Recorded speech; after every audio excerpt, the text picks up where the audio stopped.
Concerto number 2, third movement by Seitz. I had the opportunity many years ago to study with a teacher named Marge Aber, who was a fantastic teacher. I spent 9 months going to her house every week, and this is one of the things that we worked on. So I'm going to teach it with her in mind, the memory of what I did working with her. For a lot of people that reach this piece, it's the first time they've played in 6/8 time. Learning to count in 6/8 is a new challenge. So it means the top number is 6, means 6 beats to a measure. The bottom number is 8, and that means the 8th note gets 1 count. If you look at, you'll need to number your measures to stay with me. Look at measure 11, you'll see 6 8th notes. So 1, 2, 3, 4, 5, 6. So the 8th note gets 1 count. Now this would be a chance for you to start learning how to count while you play. That's extremely challenging, learning to count out loud. But make that a goal so that you could be your own metronome. It starts on a pickup note. 6, 1, 2, 3, 4, 5, 6, 1, 2, 3, 4, 5, 6, 1, 2, 3, 4, 5, 6, 1, 2, 3, 4, 5, 6, 1. Okay? It's not something that just happens right away. You have to practice that skill. Okay, so let's talk about where the violin comes in.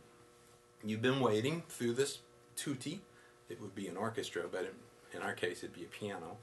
And we come in with this pickup, D to a G. Now, you can decide what you're going to do with your elbow before you play it. If you keep your elbow low for this, all you'd have to do is roll your wrist. Watch what I do with my wrist. A slight motion that way.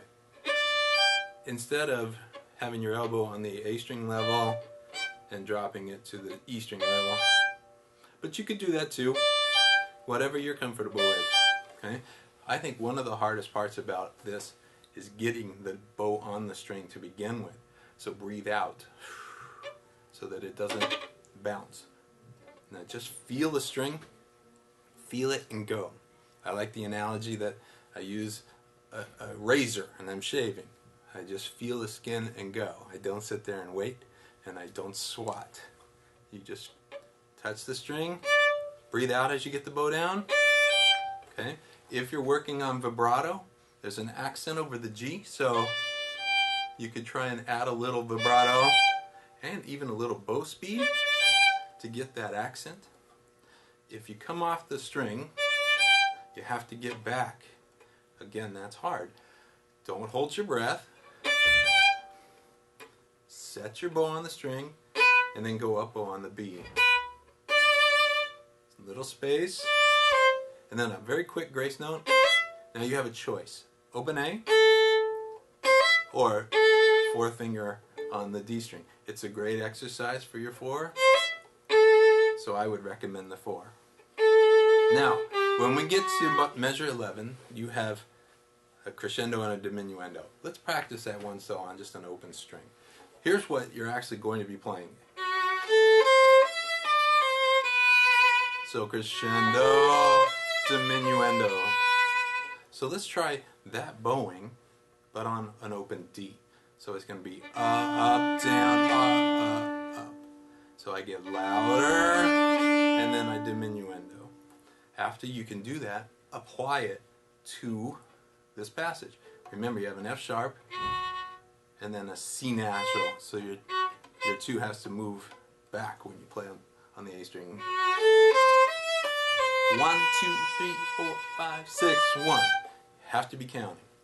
Now when you're playing this quickly, you can feel 1, 2, 3, 4, 5, 6, almost like it's in 2. But you have to know the little beats right now so that you're very accurate. 6, 1, 2, 3, 4. It's the same as the beginning until. Now, when we get to 16, 1, 2, 3, 4, 5, 6, 1. You can't guess. You have to know exactly where you are. 1, 2, 3, 4, 5, 6, 1, 2, 3, 4, 5, 6, 1. You notice how I re-articulate the open E? This is 17. I like to take the bow slightly off and then grab it.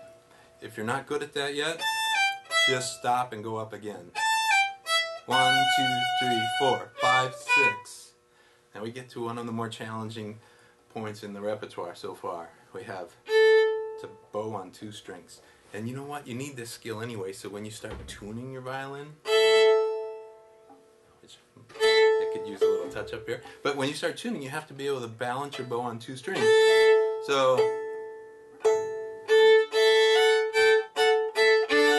what I do, I'm at 19, I grab the E string with the A, don't press down, just try and get your bow balanced on 2 strings, or otherwise you'll crush it. Now you have an accent on the top of it, the G, so use more bow speed on that one. And then you have staccato, meaning you have to stop your bow between them. Now when you get to the end of measure 19, don't lift your bow. Don't come up here, because you have to get the triple stop. So what I want you to do from 19 to 20 is immediately roll your arm. And then you roll right back. So I'm on the A and E, I'm on the D and A, and then on the A again, A and E again. So I'll play all of 19. Accent, and then you roll right back over to D and A.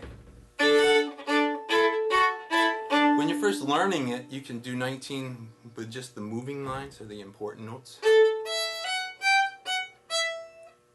And then it moves over to the bottom. Those are the important notes. The other are just accompanying notes.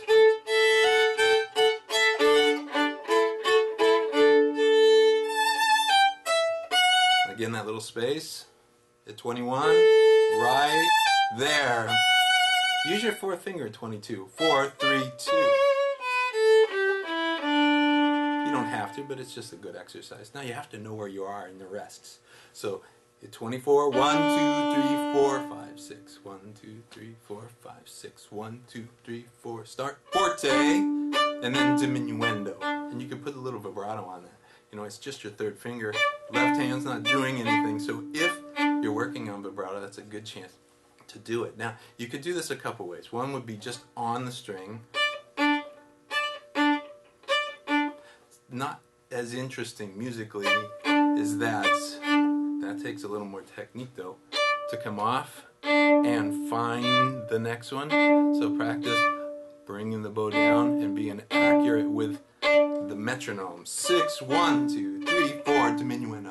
2, 3, 4, 5. Like the beginning. 4th finger, crescendo. 1, 2, 3, 4, 5, 6, 1. Crescendo again. 1, 2, 3, 4, 5, 6, 1, 2, 3, 4. Then we reach the 2D section.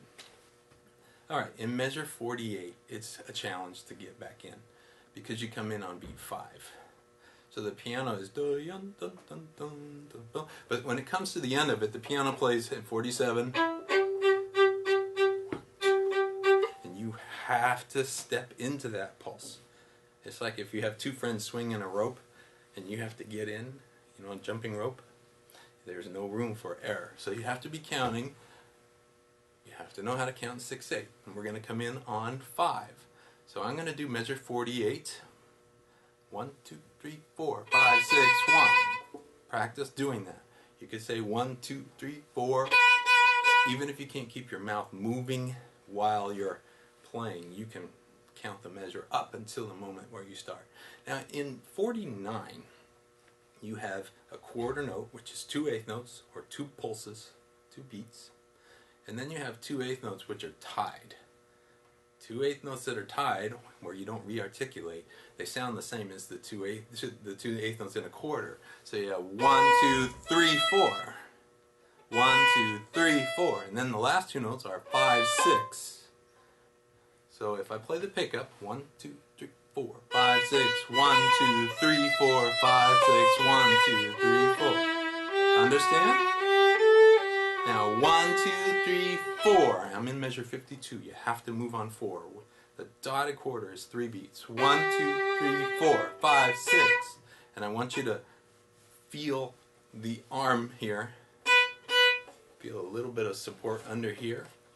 Float your arm, but stop between the two so you get good staccato. So I'll do the 2 pickup notes to 53, 5, 6, put a little crescendo,